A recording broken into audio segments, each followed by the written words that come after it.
Hey there, my name is Tobin Carpenter and I'm an MSP consultant at Provile Technologies. In this video, I'm going to discuss using software management third-party software to deploy new software.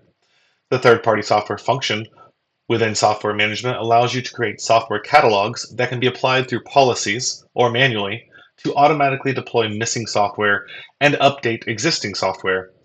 It should be noted that using third-party software profiles will force the listed applications to install.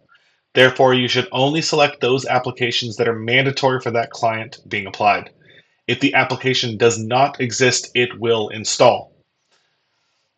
So, from the third-party software 2.0 function, let's select New. Let's name our profile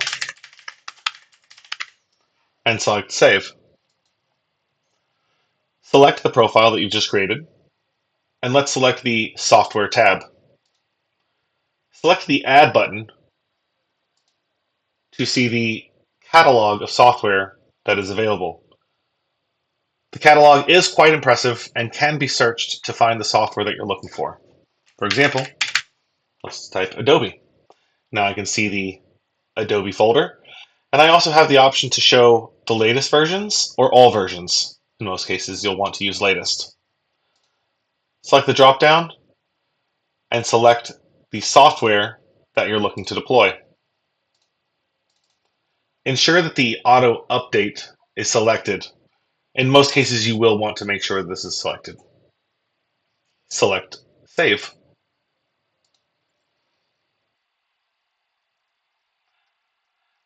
Now here you can either manually assign machines using the Assigned Machines Add Machine option, or you can do it through a policy. As always, I do recommend doing it through a policy to ensure that new machines that enter the environment are not missed. Fast and easy today. Thank you very much for watching. We post new videos every week to share our knowledge on Kaseya, ConnectWise Automate, ConnectWise RMM, Datto, and more. Please let us know if you have something specific that you'd like to see.